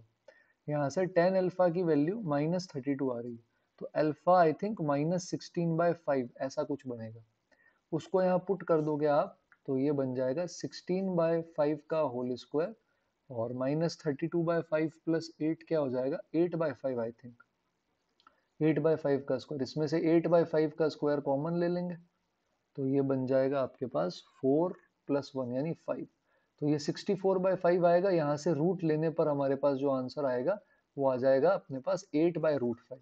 तो एक मॉड वाले सब्सटीट्यूशन से 16/√5 आया, एक से 8/√5 आया, इसलिए मिनिमम लेंगे 8/√5। क्वेश्चन बड़ा ही सिंपल है, बच्चे गलती यहाँ करते हैं कि मॉड्यूलस खोलते वक्त ध्यान नहीं रखते हैं कि प्लस माइनस दोनों लेना है। तो प्लीज प्लीज ये बिल्कुल बिल्कुल बेसिक चीजें हैं, बट एग्जाम में जाकर इन्हीं में उलझाया जाता है। तो इन सारी चीजों को प्लीज ध्यान रखें, है ना। 73 में दे रखा है लोकस ऑफ मिड पॉइंट, जिसका भी लोकस निकालते हैं उसको h कॉमा के मानते हैं। इसका मिड पॉइंट है तो एलिप्स पर कोई भी पॉइंट पैरामीट्रिक फॉर्म में लेंगे, तो ये a cos theta b sin theta होता है, तो 2 cos theta theta 3 sin theta आ जाएगा। तो पहले तो क्या होगा, इनका सम x1 प्लस x2/2, और दूसरे केस में 3 sin थीटा माइनस 5/2। लोकस निकालना है तो पैरामीटर एलिमिनेट करना पड़ेगा। cos थीटा sin थीटा को एलिमिनेट करने का बेस्ट तरीका क्या होता है, cos square theta plus sin square theta 1 कर दो। तो यहाँ से आपके पास cos थीटा की वैल्यू आएगी 2h प्लस 3/2, और sin थीटा की वैल्यू आएगी 2k प्लस 5/3। बस दोनों को स्क्वायर करके ऐड कर दो, लास्ट में h की जगह आप x रख दोगे और k की जगह आप y रख दोगे। काफी सिंपल सवाल, आई थिंक लोकस का इससे आसान सवाल शायद ही आपको दे सकते हैं। बस इसको एलसीएम लेकर सॉल्व करना है, इनमें से ऑप्शन आ जाएगा हमारे पास। एच की जगह एक्स रख देना, के की जगह आप वाई रख देंगे। तो ये भी आपका इजी अटेम्प्ट है बेटा, ये बिल्कुल लोकस का हम बोलते हैं ना जिसे बेसिक, तो ये लोकस का हमारा बिल्कुल बेसिक से बेसिक क्वेश्चन है। ठीक है, आई थिंक इससे इजी सवाल लोकस के केस में तो आपको मेंस पर भी नहीं मिलेगा। तो यहाँ बस हम एलसीएम लेंगे, 36x² 16y² 18 108x और 80y, इस तरह से सॉल्व करेंगे तो आई थिंक ये ऑप्शन आ जाएगा। ठीक है, चलो तो नेक्स्ट पे आते हैं। अभी तक हमें वेक्टर 3D देखने को नहीं मिला था। वेक्टर 3D का वेटेज बहुत अच्छा रहता है, मिनिमम 2 से 3 क्वेश्चंस आते हैं। ये पहला वेक्टर 3D का सवाल, डिस्टेंस निकालना है इस क्वेश्चन के अंदर लाइन ऑफ इंटरसेक्शन से। तो ये लेंदी है, ये पहला लेंदी क्वेश्चन सही मायने में। तो पहले तो लाइन निकालनी पड़ेगी, है ना। तो दो प्लेन्स के इंटरसेक्शन पे अगर कोई लाइन है तो उसके डायरेक्शन रेशियो दोनों प्लेन के नॉर्मल्स के क्रॉस प्रोडक्ट से आएंगे, क्योंकि दोनों के परपेंडिकुलर। तो आप आई जे के लेकर इन दोनों का क्या करोगे, यहाँ पे क्रॉस प्रोडक्ट कर लोगे। तो ये आपके पास आ जाएगा 7i cap 0j cap minus 7k cap. तो डायरेक्शन ही चाहिए तो मैं 7 लेने की बजाय आई कैप माइनस के कैप ले सकता हूँ लाइन। और ये दोनों प्लेन ओरिजिन से पास कर रहे हैं। तो जो लाइन की मेरी इक्वेशन है मैं वेक्टर फॉर्म में लिखता हूँ, तो A vector plus lambda B vector लिखते हैं। ए वेक्टर कोई पॉइंट होता है, तो 0 0 0 इसके ऊपर है, तो 0i cap plus 0j cap plus 0k cap लिखने का सेंस नहीं है। मैं डायरेक्टली इसको लेमडा आई कैप माइनस के कैप लिख रहा हूँ, क्योंकि 0 0 0 इस पे पॉइंट है, ऐसे जा रही है लाइन। अब अपन को 1 -1 2 -2 से परपेंडिकुलर डिस्टेंस चाहिए। डिस्टेंस हमेशा परपेंडिकुलर लेते हैं। तो हम यहाँ पैरामीट्रिक फॉर्म में कोई भी पॉइंट इस पे lambda I cap minus lambda के कैप है, तो lambda comma minus lambda lambda comma 0 comma minus lambda लिख सकते हैं। वाई वाला तो यहाँ पर है ही नहीं कुछ भी। तो ये वाले जो डायरेक्शन रेशियो आएंगे जो इन दोनों को ज्वाइन कर रहा है ये लाइन सेगमेंट, ये लाइन के जो डायरेक्शन रेशियो है इससे डॉट प्रोडक्ट इसका 0 होगा। लाइन के डायरेक्शन रेशियो क्या है, 1,0,-1। 0 क्यों होगा, क्योंकि परपेंडिकुलर है। तो इसे आप सब्ट्रैक्ट करेंगे, तो सब्ट्रैक्ट करने पर आएगा लेमडा प्लस 1 आई कैप माइनस 2 जे कैप, और प्लस में आ जाएगा 2 माइनस लेमडा के कैप। ये इसके सेगमेंट के डी आर आई। अब इसको 1 0 -1 से डॉट करो, तो lambda plus 1 plus lambda minus 2, ये 0 आ गया। तो लेमडा की वैल्यू यहाँ से हाफ आ जाएगी। तो ये पॉइंट मिल गया आपको हाफ 0 -हाफ। अब आप इसके अंदर आराम से डिस्टेंस फॉर्मूला लगाएं और लास्ट में स्क्वायर रूट लें, उसके बाद आपको अपना आंसर मिल जाएगा। तो ये 34/30/4 आ रहा है, उसका रूट आंसर होगा। तो दो स्टेप थे, पहले तो प्लेन के इंटरसेक्शन पे लाइन निकाली, फिर लाइन पर पैरामीट्रिक फॉर्म लिया, फिर दोनों के डायरेक्शन रेशियोज का डॉट 0 कर दिया। क्वेश्चन अगेन वेरी सिंपल है, 3D पढ़ा है तो हो जाएगा। तो इजी शिफ्ट है थोड़ा, तो आई थिंक इसमें कट ऑफ परसेंटाइल्स के लिए अच्छी 99 प्लस परसेंटाइल्स के लिए हायर रहा होगा। ठीक है, हाँ तो हम बोल ही रहे थे वेक्टर 3D का वेटेज अच्छा होता है। ये नेक्स्ट वाला हमारा क्या है, क्वेश्चन नंबर 75। ये देखो ये किस पर है, वेक्टर्स पर है। देखने में थोड़ा सा अजीब लग रहा है, बट वेक्टर ट्रिपल प्रोडक्ट है, A cross B cross C करते हैं ना अपन, B A dot C minus C A dot B, वैसा। तो 3 म्यूचुअली परपेंडिकुलर वेक्टर्स है। म्यूचुअली परपेंडिकुलर वेक्टर्स का क्या मतलब है, इनका डॉट प्रोडक्ट आपस में 0 और मैग्नीट्यूड भी इनका कैसा है, सेम। तो कई बच्चे जो सब्सटीट्यूशन लेकर करते हैं एग्जाम में, मैं भी जब मेरे को पता चलता था तो मैं भी ले लेता था जब मैं पेपर सॉल्व करता था। तो आप ABC को आई कैप जे कैप के कैप इस तरह से लेकर भी कर सकते हैं इसके अंदर, ठीक है। अभी एक बार मेथड से ही चलने की कोशिश करते हैं। तो A cross B cross C को अगर अपन खोलेंगे तो इसके केस में ये बन जाएगा, पहले R माइनस बी बाहर आएगा और यहाँ पर A डॉट ए होगा। मैं अभी mod A mod B mod सी इसको किसी कांस्टेंट के बराबर मानता हूँ, सेम मैग्नीट्यूड है। और A dot b dot c dot a ये जीरो होगा क्योंकि ये सारे क्या है, परपेंडिकुलर। तो पहले A डॉट ए बनेगा, A डॉट ए आएगा मॉड ए स्क्वायर, इसको मैं के स्क्वायर लिखता हूँ। फिर A बाहर आ जाएगा, यहाँ पर आएगा A dot r minus a dot b. I hope आपको वेक्टर ट्रिपल प्रोडक्ट आता है, इसलिए मैं डायरेक्ट खोल रहा हूँ। सेम चीज यहाँ भी करेंगे, यहाँ पे आएगा आर माइनस सी और साथ में बी डॉट बी आएगा, जिसको मॉड बी स्क्वायर है उसको मैं के स्क्वायर ही लिख रहा हूँ अभी के लिए। और माइनस में आपके पास यहाँ पे क्या आ जाएगा, बी के साथ b dot r, b dot c तो जीरो हो जाएगा। और लास्ट में आपके पास आएगा आर माइनस ए, इसके साथ भी आपके पास के स्क्वायर आएगा। और माइनस में आपके पास क्या आएगा, सी के साथ आ जाएगा सी डॉट आर, ऐसा। और ये इक्वल टू में क्या आ रहा है आपके पास, जीरो। अब एक चीज आप ऐसे ध्यान रख सकते हो कि आप आर वेक्टर को ऐसे लिख सकते हो, alpha times A vector plus beta times B vector plus gamma times C vector. क्यों? क्योंकि एबीसी कोप्लेनर नहीं है। अगर वो कोप्लेनर नहीं है और स्पेशली म्यूचुअली परपेंडिकुलर है तो अल्फा बीटा गामा जो है वो बेसिकली आर वेक्टर के कंपोनेंट्स हैं इन तीनों के अलावा, ठीक है। आर वेक्टर के क्या शो कर रहे हैं, कंपोनेंट्स शो कर रहे हैं। तो यहाँ अपन टर्म्स को एक साथ लेते हैं, के स्क्वायर आर वेक्टर जो है वो 3 बार आ गया, देखो आर वेक्टर के स्क्वायर 3 बार आ गया, तो 3 के स्क्वायर आर वेक्टर ले लिया। और के स्क्वायर के साथ आपके पास क्या आ रहा है, बाकी सारी चीजें यहाँ पर के स्क्वायर के साथ क्या आ रहा है उसको उधर भेज दो आप। के स्क्वायर को उधर भेजोगे तो आपको मिलेगा A vector plus B vector plus C vector. बाकी चीजों में आपके पास है ए वेक्टर के साथ ए डॉट आर है। अब बेटा यहाँ ए डॉट आर अगर इधर करोगे, ए को डॉट लोगे अगर आप दोनों साइड पे, तो b dot a c dot a zero हो जाएगा। तो जब आप ए डॉट आर करोगे आप यहाँ पर, इधर भी ए डॉट आर इधर भी ए डॉट आर, तो यहाँ अल्फा मॉड ए स्क्वायर यही बचेगा। तो ये ए डॉट आर जो आप यहाँ करोगे तो ये आपको बेसिकली अल्फा देगा, किसके साथ, मॉड ए स्क्वायर के साथ जो के स्क्वायर है। तो ए वेक्टर के साथ आपके पास आ जाएगा अल्फा और के स्क्वायर। इसी तरह बी वेक्टर के साथ भी आपके पास क्या आ जाएगा यहाँ पे, अल्फा, सॉरी वहाँ बीटा था, बीटा के स्क्वायर। और सी वेक्टर के साथ क्या आ जाएगा आपके पास, गामा के स्क्वायर। के स्क्वायर आप यहाँ से कॉमन लेकर कट कर सकते हो सभी जगह। तो यहाँ आपके पास a plus b plus c already था। इधर आप यहाँ पर क्या करोगे, ये alpha a beta b c gamma ये सब मिलके वापस आर वेक्टर हो गया। ये 3r वेक्टर के बराबर है। तो आर वेक्टर वहां जाके सब्ट्रैक्ट होगा, 2r वेक्टर बनेगा, उसको यहाँ पर हम डिवाइड कर देंगे। तो ये आंसर आ जाएगा आपके पास a plus b plus c by two. तो आपको वेक्टर ट्रिपल प्रोडक्ट करना था, पहली बात ये थी। दूसरी चीज आपको आर वेक्टर को एबीसी के टर्म्स में लिखना था। और लास्ट चीज जो थी वो आपको क्वेश्चन में गिवन इन्फॉर्मेशन का यूज करना था। ये सारी चीजों का ध्यान रखा तो आंसर आ जाएगा। क्वेश्चन एकदम इजी है ऐसा मैं नहीं बोलूंगा, मॉडरेट लेवल है, बट अगर आपने वेक्टर की प्रैक्टिस करी है तो ये अटेम्प्टेबल क्वेश्चन था। नहीं तो फिर आपको इसके केस में जस्ट आगे बढ़ जाना था, ठीक है।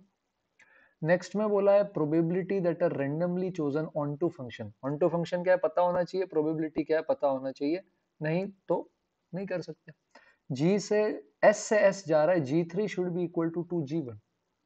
तो 1 2 3 4 5 6 से वापस 1 2 3 4 5 6 जा रहा है। तो 6 एलिमेंट इधर है, 6 एलिमेंट इधर है। ऑन टू अगर है तो सबको एक एक से मैप होना पड़ेगा। ऑन टू में इधर कोई भी खाली नहीं बचता ना, और इधर से एरो एक एक ही निकलेंगे। तो ऑन टू बोला है तो ये अपने आप 1 1 ऑन टू हो रहा है इस केस के अंदर। ज्यादा एलिमेंट, ये कम एलिमेंट होते इससे तो फिर जरूरी नहीं होता ऐसा। तो randomly chosen onto function, तो total onto function 6 element 6 जगह जा रहे हैं यहाँ पे, तो यहाँ 6 फैक्टोरियल आ जाएगा। बाकी जगह ऐसा नहीं है, यहाँ पे तो नंबर ऑफ एलिमेंट सेम है इसलिए ऐसा हो रहा है।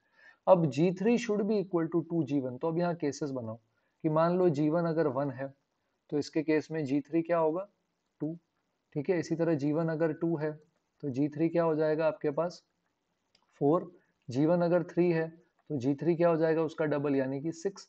G1 4 है तो G3 8 जा ही नहीं सकता। तो ये 3 केसेस पॉसिबल हैं G1 और G3 के लिए। इनकी मैपिंग करने के बाद जो आपके पास बचेंगे वो बचेंगे, इधर भी 4 एलिमेंट इधर भी 4 एलिमेंट, उनको कोई फर्क नहीं पड़ता, उनको इंटू 4 फैक्टोरियल से अरेंज कर दो। तो प्रोबेबिलिटी क्या आ गई, 3 इंटू 4 फैक्टोरियल बाय 6 फैक्टोरियल। ये आई थिंक सॉल्व होके 1/10 बन जाएगा। तो बड़ा ही सिंपल क्वेश्चन, अगर आपको ऑन टू फंक्शन पता है क्या होते हैं और कंडीशनल प्रोबेबिलिटी पता है तो, क्योंकि इसमें इन्होंने साफ साफ बोला है chosen onto function, choose ही ऑन टू किया है, तो गिवन दैट ये ऑन टू फंक्शन है, G3 बराबर 2G1 की प्रोबेबिलिटी निकालनी। नेक्स्ट है mean and variance of 7 observations. Okay, तो ये लेंदी है, ऑब्वियसली लेंदी है। स्टैट्स का फॉर्मूला आता है, क्योंकि कई सारी जगह मैं भी बच्चों को ही बोलता हूँ कि एग्जाम से एक दिन पहले जब रिवाइज करते हो चीजें, तो स्टैटिस्टिक्स रिवाइज करो, थोड़ा सा रीजनिंग रिवाइज करो, क्योंकि उनका एक एक क्वेश्चन आ जाता है।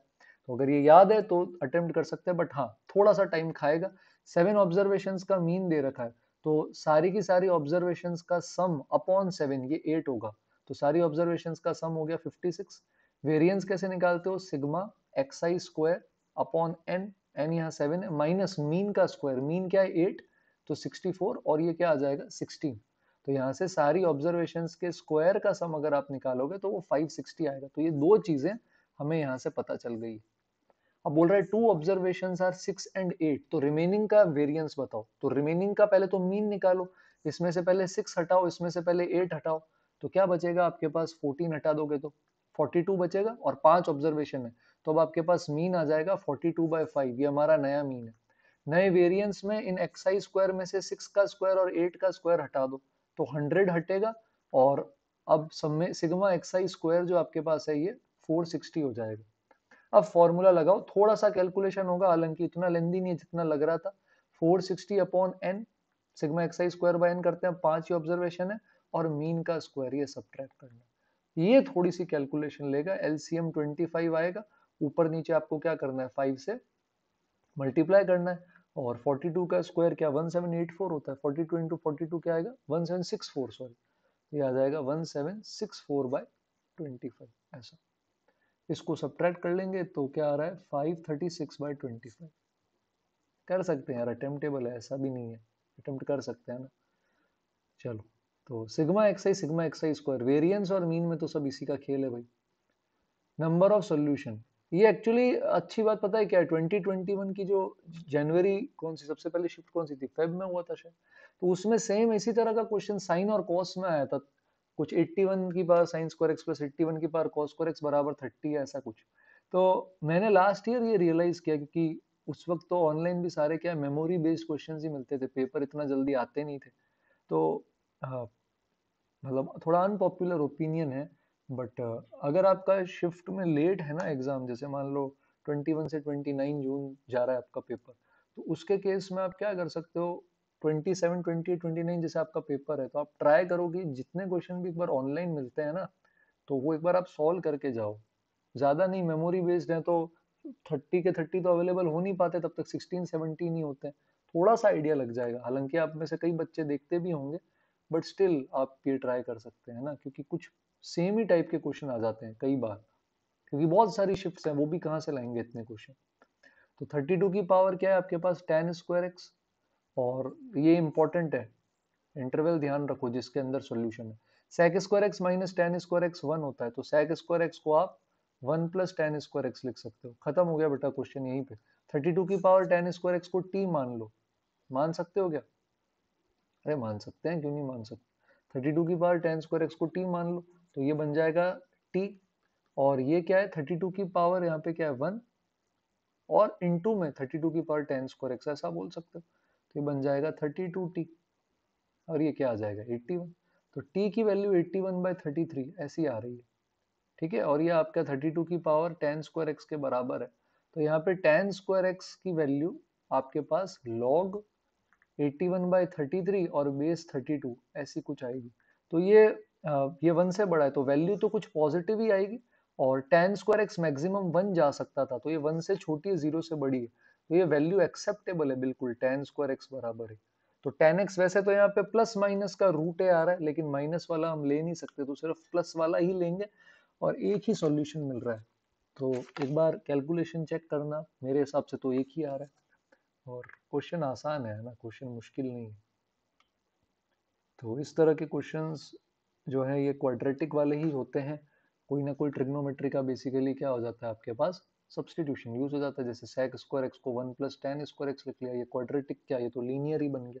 फिर वैल्यू निकालने के लिए दोनों साइड लॉग जरूर लेना पड़ेगा, देखना पड़ेगा 1 से बड़ा है छोटा है, इस इंटरवल में लाई कर रहा है या नहीं कर रहा है। एकदम तो कैसे हलवा दे सकते हैं, थोड़ा तो सोचने पड़ेगा ना आपको। ये देखो ये एकदम हलवा। नेक्स्ट सवाल, डोमेन निकालने के लिए बोला है। 12th में सबसे पहली चीज ही करते हैं, क्या निकालते हैं? डोमेन फंक्शंस में। तो ये वाली क्वांटिटी साइन इनवर्स के अंदर है। इनवर्स ट्रिग्नोमेट्रिक फंक्शन में साइन किसके बीच में होता है? -1 से लेकर के 1 के बीच में। तो ये 3x² plus x minus one upon x minus one का स्क्वायर, ये इनके बीच में होगा। ठीक है, और ये जो क्वांटिटी है ये भी इनके बीच में होगी। इन दोनों इक्वेशंस को बेसिकली सॉल्व करना है और उनका कॉमन सोल्यूशन लेना है, दोनों इनइक्वालिटी का।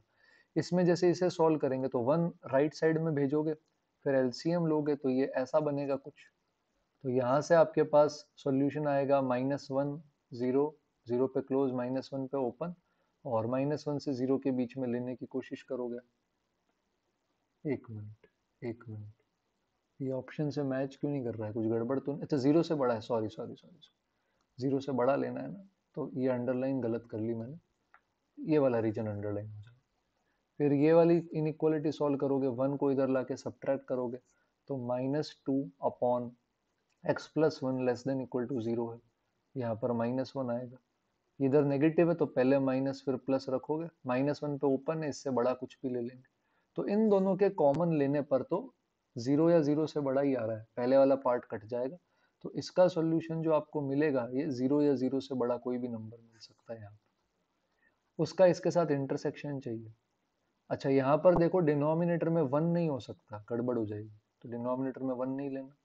बाकी ये होल स्क्वायर है, पॉजिटिव है, तो दोनों साइड अपन इससे क्या कर सकते हैं? मल्टीप्लाई कर सकते हैं, लेफ्ट साइड भी राइट साइड भी।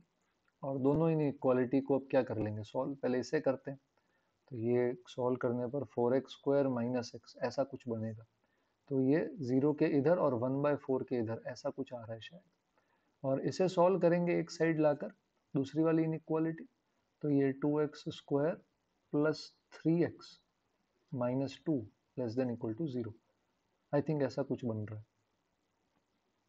तो ये माइनस का 1/-1 कहाँ जा रही है? फैक्टर करने पड़ेंगे शायद। तो माइनस के 2 से -1/2 नहीं +1/2 ऐसा कुछ जा रहा है। तो कॉमन आई थिंक ये आ रहा है 1/4 से हाफ के बीच का, और वो इसके अंदर भी है।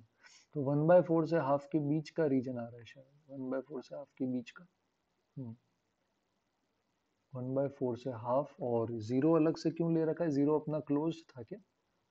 0 यहाँ पे क्लोज था, सही है, और 0 यहाँ पे भी क्लोज था क्या? शायद 0 यहाँ भी क्लोज था। ये वाला अपन ने लिया नहीं था। 0 इधर भी क्लोज था, 0 एक शायद अलग से आया।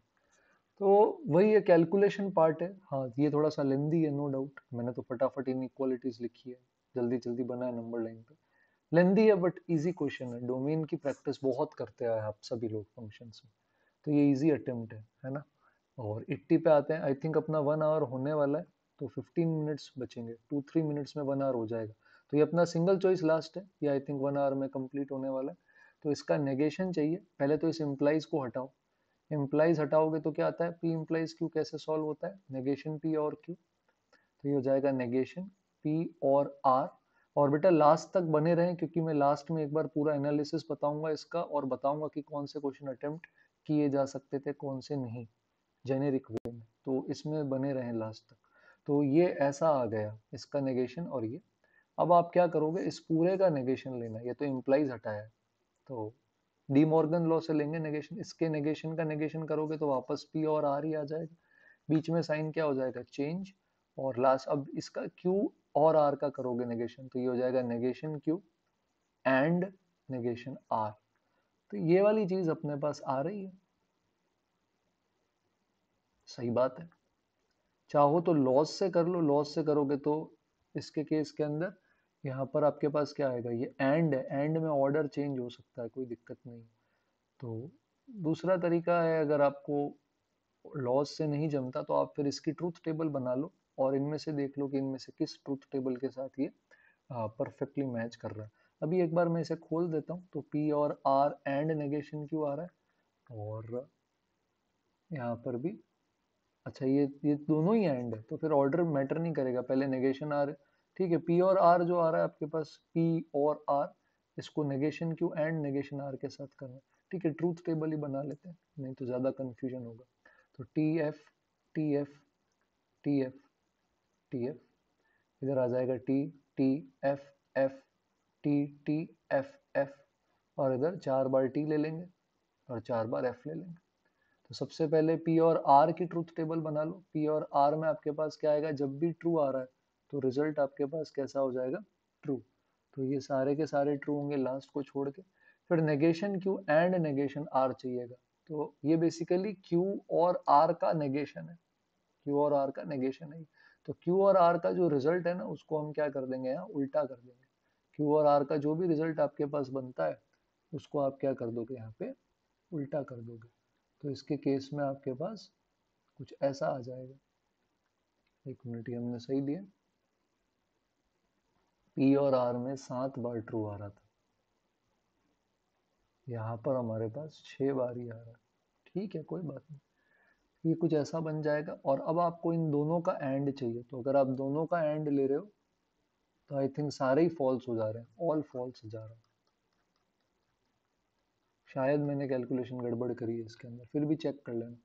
तो इनमें से देख लो कौन से के अंदर सब फॉल्स है। P and q and r में तो सब फॉल्स आएंगे नहीं, क्योंकि यहाँ ट्रू मिल जाएगा।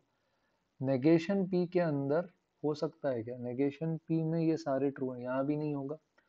P and negation q and negation r, negation q and negation r, negation q and negation r क्या है, क्यू और आर का ही तो उल्टा है, क्यू और आर का उल्टा। और लास्ट में तो क्यू एंड नहीं, तो नेगेशन क्यू में यहाँ पे फॉल्स हो जाएगा, इधर भी फॉल्स हो जाएगा। एंड तभी ट्रू होता है जब सारे ट्रू होते हैं। तो अगर ऐसा सिनेरियो है जहाँ सारे ट्रू है तो ही पॉसिबल है। और नेगेशन पी नेगेशन आर में ये चला जाएगा, ये भी चला जाएगा, ये भी चला जाएगा, और ये भी चला जाएगा, ये भी चला जाएगा। हाँ, तो आई थिंक ये वाला आ जाएगा। तो इसमें टाइम लगेगा चारों की ट्रूथ टेबल। बेस्ट तो अब यही है, थोड़ा सा लेंदी पड़ेगा, बट इसको पहले तो इम्प्लाइज को चेंज करो ने उसमें, पी इम्प्लाइज क्यू को इसमें, तो ये ऐसा बनेगा, और फिर इसका नेगेशन। तो यहाँ तक तो लिख सकते हो। इसके बाद इसकी ट्रूथ टेबल बनेगी आपके पास, और उसके बाद इन चारों में से जिस ट्रूथ टेबल के साथ ये मैच कर रहा है। तो reasoning stats lengthy but easy, time है जरूर करें, क्योंकि फ्री के 4 मार्क्स हैं। इंटीजर पे आते हैं और देखते हैं कि अगर अब जैसे मेरा 1 घंटा हो गया, वैसे तो हम बात भी कर रहे हैं साथ में, बट मान लेते हैं तो जैसे 1 घंटा हो गया, तो मेरे पास 15 मिनट है, और मेरे को 15 मिनट में इनमें से 5 चूज करने हैं, और मैं 5 ही सेलेक्ट करके इसमें अटेम्प्ट करूंगा। ठीक है, तो कुछ बात अपन करेंगे इस पेपर के बारे में, पहले एक बार इन 5 को करके खत्म करते हैं। तो पहला अपने पास मैट्रिक्स का है, दूसरा पी एंड सी का है, नंबर ऑफ 4 डिजिट नंबर जो 7 के भी मल्टीपल नहीं है, 3 के भी नहीं है। और कोफिशिएंट ये मेरे को आसान लग रहा है, ये बाइनोमियल का है, मल्टीनोमियल का। तो मल्टीनोमियल अगर किसी को आता है तो आप यूज कर सकते हैं। तो ए की पावर अपन अल्फा 1 मान लेते हैं, बी की पावर अल्फा 2 मान लेते हैं। ठीक है, और थोड़ा मैं इसको स्क्रॉल कर दूं, ये शायद मे भी आपको दिखे ना, मेरा वीडियो आ रहा होगा साइड में। और 4ab की पावर अल्फा 3 मान लेते हैं। तो ये बन जाएगा 10 factorial, alpha 1 factorial, alpha 2 factorial, alpha 3 factorial. A की पावर में अल्फा 1 आएगा, बी की पावर 2b की पावर में अल्फा 2 आएगा। तो 2 यहाँ पर आप पहले बाहर ले लो, तो 2b की पावर में अल्फा 2 आ गया, और 4ab की पावर में अल्फा 3 आएगा। तो ab की पावर में अल्फा 3 हो जाएगा, और 4 भी यहाँ बाहर ले लो। तो ये तो आपका कोफिशिएंट है बेटा, जो क्वेश्चन में पूछा है ना, यही इसके बराबर है। अब अल्फा 1 अल्फा 2 अल्फा 3 इस हिसाब से एडजस्ट करने हैं कि इन सब कोफिशिएंट्स का सम एक तो 10 के बराबर आए, दूसरा ए पर देखो क्या पावर आ रही है, अल्फा 1 और इधर से अल्फा 3, तो अल्फा 1 प्लस अल्फा 3 क्या होना चाहिए, 7 दे रखा है क्वेश्चन में।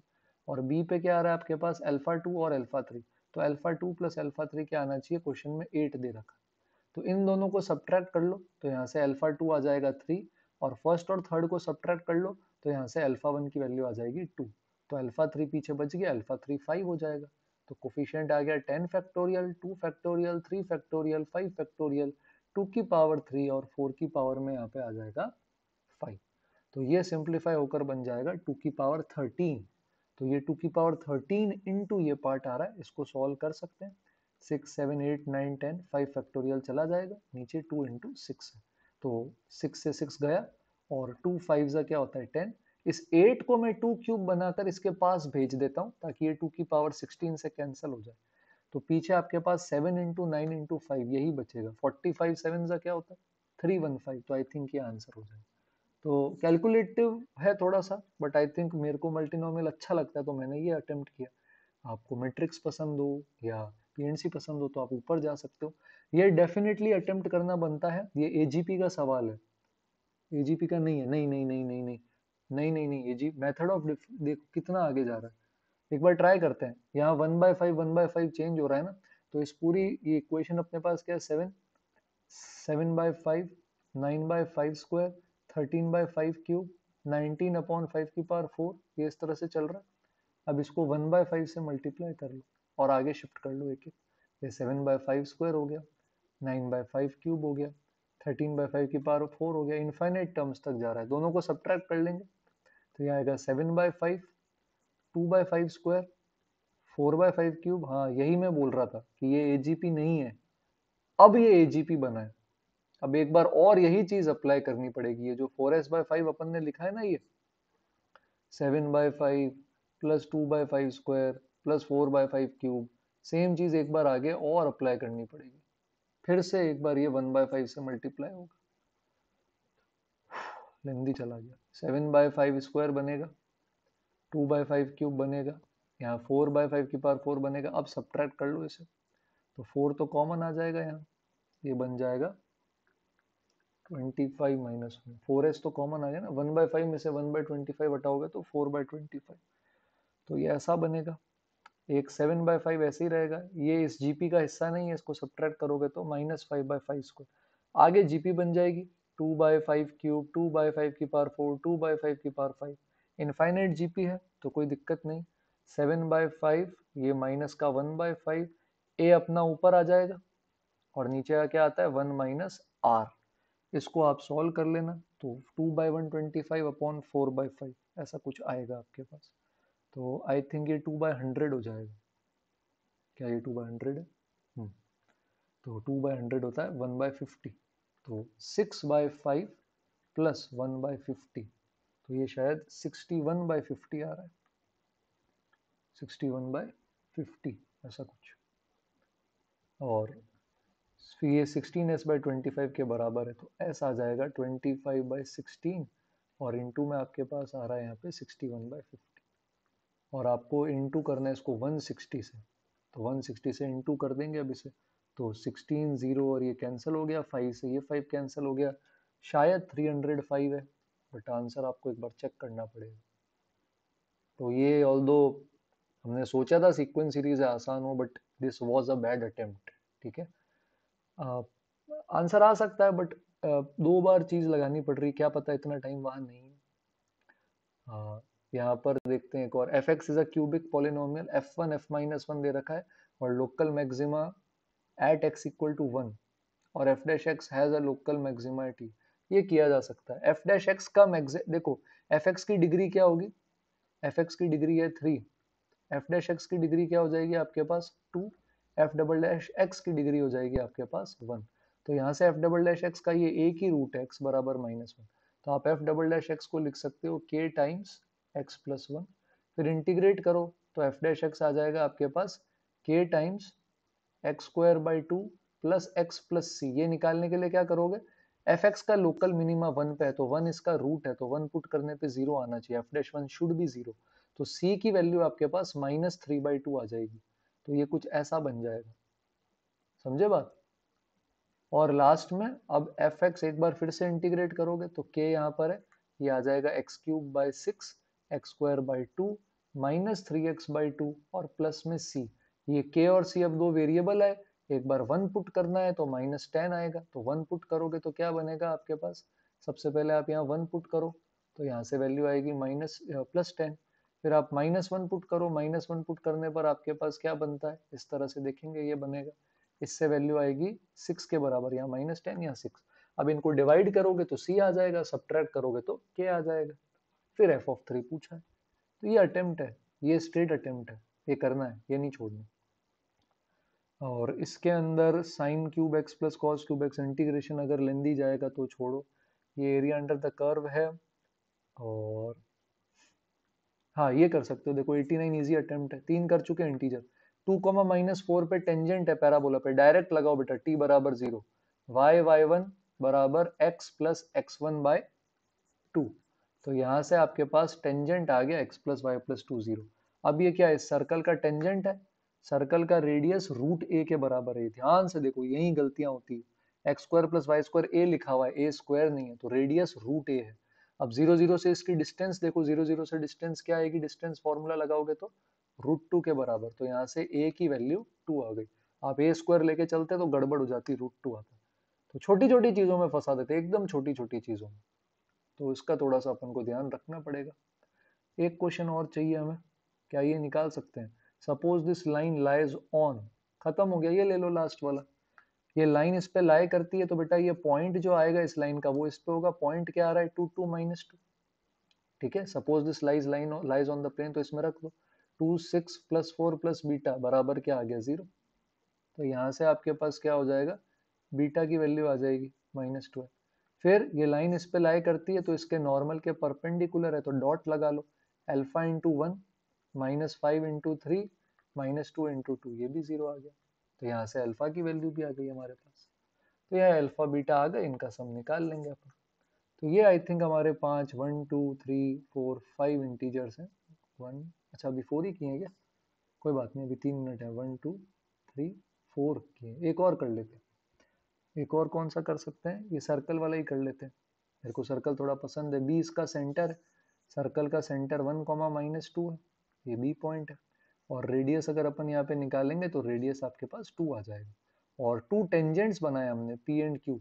यहाँ पर अगर आप देखोगे ना, मैं थोड़ा सा स्क्रॉल कर देता हूँ, तो अगर आप यहाँ पे देखोगे तो यहाँ पे क्या किया है, टू टेंजेंट्स बनाए। Let tangents and p and q intersect at 3,1, तो 3,1 पे क्या हो रहे हैं, ये इंटरसेक्ट हो रहे हैं।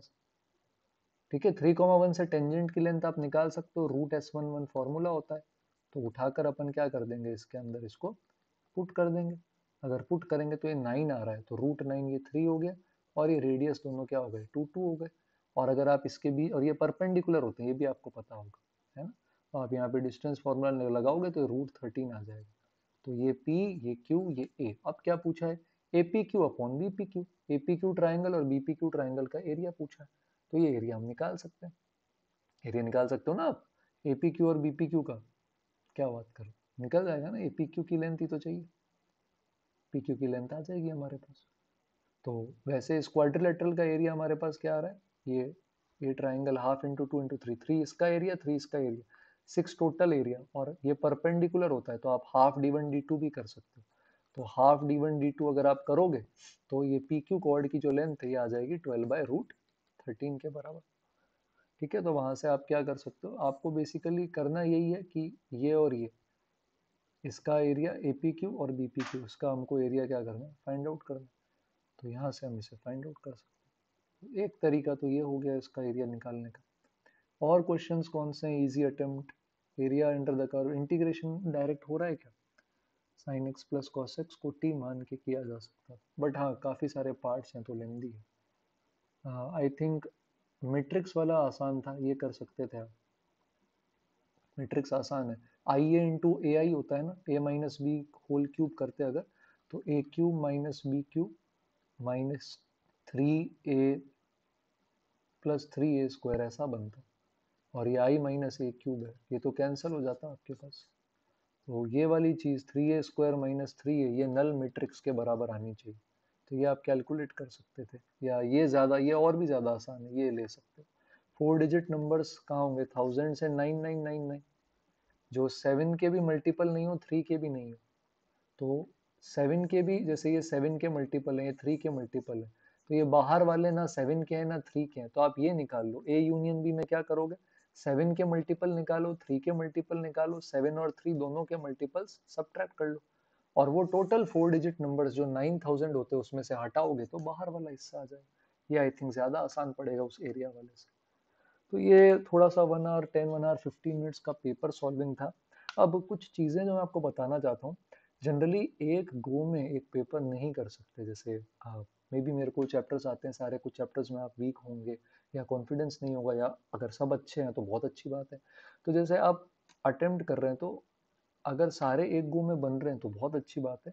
अगर आपने एक बार ऊपर से देखा और आप जैसे मान लो पहले आप 50 मिनट्स ही दिया आपने मैथ्स को, और उसमें आपसे मान लो 15 क्वेश्चंस बने, तो आप एक बार बाकी सेक्शन पे मूव कर जाएं, जो आपका बचा हुआ 25 मिनट्स है वो लास्ट में आए, और वो लास्ट में जब आप आओगे तब आप वही क्वेश्चंस अटेम्प्ट करो जो आप श्योर शॉट हो कि इसको टाइम दें। अगर हम 5-5 मिनट भी दें क्वेश्चन को, तो बचे हुए 25 मिनट्स में 5 क्वेश्चंस और बना पाए, ताकि 20 अटेम्प्ट हमारे हो जाए। तो पहली बार में जब हम कोई भी सेक्शन देखते हैं किसी पेपर में, तो वही क्वेश्चन करते हैं जो हमसे फटाफट हो जाए। जैसे 45 केमिस्ट्री, 1 आवर फिजिक्स, 115 मैथ्स है, तो एक बार जैसे केमिस्ट्री आधा घंटा करी, फिजिक्स 45 मिनट्स करी, मैथ्स 45 या 50 मिनट्स करके 2 घंटे के अंदर एक बार पूरा पेपर देख लिया।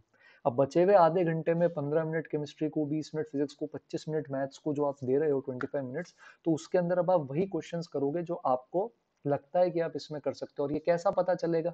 जब आप पहली बार पेपर कर रहे हो, 2 घंटे में जब पूरा पेपर देख रहे हो आप, तो उसके केस में आपको जो लगता है कि यार ये लेंदी है बट मैं कर सकती हूँ या मैं कर सकता हूँ, तो उस पे लास्ट में वापस आने के लिए आप एक सर्कल या स्टार मार्क कर दो कि जब वापस आओगे तब इसी को पहले टारगेट करोगे, क्योंकि मे बी पहले टाइम में आपको लगा कि ये थोड़ा सा टाइम ज्यादा लेगा, बट बार दूसरी बार जब टाइम बचा और हम वापस आए तो हम कर पाए।